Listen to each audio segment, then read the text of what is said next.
네, 감사합니다. 신현준의 신경안과 플러스입니다. 오늘은 닥터 First, Ophthalmologist Second란 말을 좀 말씀을 드리려고 하는데요. 좀 제목이 좀 도전적인 것 같습니다. 아니, 우리는 안과사인데 닥터 First라니, Ophthalmologist Second라니. 그러면 말씀드리죠, 제가. 아닙니다. 그게 아니라 Neuro Ophthalmologist Third, Oculoplastic Third, Retinal Third. 우리가 기본적으로 환자를 보기 위해서는 메디컬 닥터 First가 항상 중요한 것 같습니다. 네. 그래서 저희 전공 선생님들 보면은 항상 환자가 와서 눈이 안 보여요. 눈이 불편해 오면은 대뜸 시력을 잰 다음에 바로 이제 현미경부터 색역등부터 앉히는 것 같아요. 잠시만요. 환자의 말을 막고 바로 환자를 앉혀가지고 색역등부터 보고.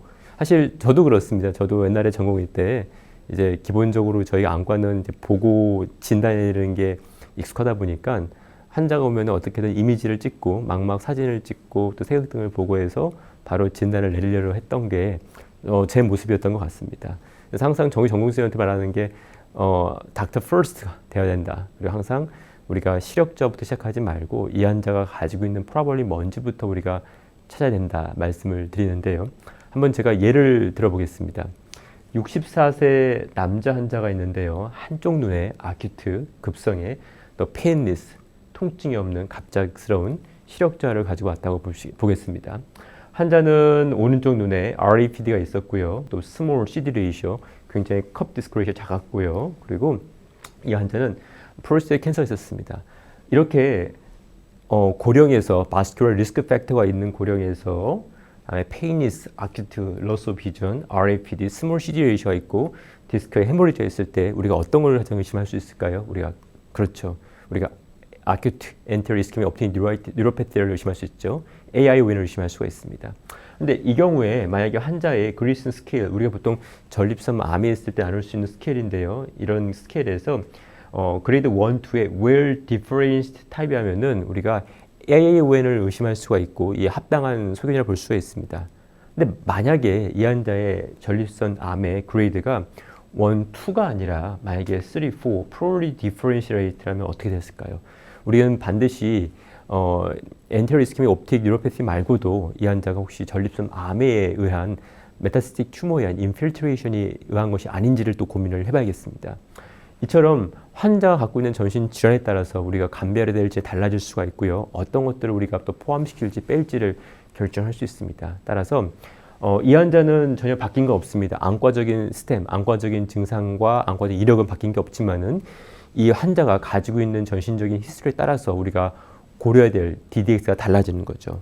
따라서 우리는 이 전신 질환에 대해서 또 전립선 암이 어떤지 또 메인지오마가 있으면 메인지오마의 그레이딩 어떻게 우리가 분류할 수 있을지 환자의 전신 질환에 대한 히스토리와 또 거기에 대한 중요한 것들이 무엇인지를 다 알고 있어야 한다는 얘기죠. 하나 더 예를 한번 들어보겠습니다. 55세 오베스 메일 뚱뚱하신 남자 환자분께서 슬로울리 천천히 진행되는 통증이 없는 양안의 시력저하로 왔다고 보겠습니다. 안저검사에서는 이분은 양쪽에 시신경 위축이 있었고요. 또 헤마토크리스는 올라가 있었고 다른 특이사항은 없었습니다. 이 환자를 정리해보면은 오베시티, 비만이 있었고 또 양쪽에 옵틱 아트로피, 시신경 위축이 있었고요. 그 다음에 헤마토크리시 상승했었는데요. 우리가 이것들을 다 묶을 수 있는 진단명이 과연 무엇이 있을까요? 그렇습니다. 이 환자 같은 경우에는 우리가 비만에 의한 obstructive sleep apnea나 만성적인 하이폭식, 이스케믹, 옵틱 뉴로패시를 의심할 수가 있습니다. 우리가 이 환자 같은 경우도 안과에만 국한돼 생각한다면 사실은 진단명이 잘 나오지 않을 수가 있습니다. 하지만 우리가 알 수 있는 것들, 왜 헤마토크리시 증가했을까? 오베스티리나 문제는 무엇일까? 오베스티리에서 옵스트럭티브 슬립 apnea가 있을 때 우리가 어떤 문제 생길 수 있을지 여러 가지 우리가 같이 고민한다면은 이 환자의 진단은 가능한 진단을 우리가 추측할 수가 있겠죠.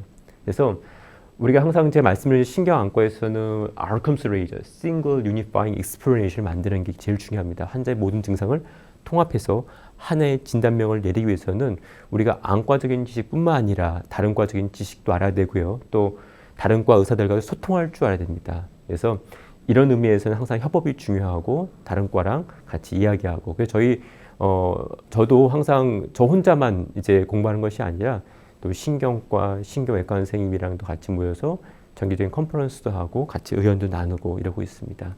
그래서 무엇보다도 이렇게 같이 의사끼리 얘기하고 협업이 중요하고 또 여러분들도 그들과 얘기하기 위해서 기본적으로 메디컬 닥터 퍼스트가 되는 것이 중요한 것 같습니다. 그래서 닥터 퍼스트, 옵사몰로지 세컨드 기억하시고요.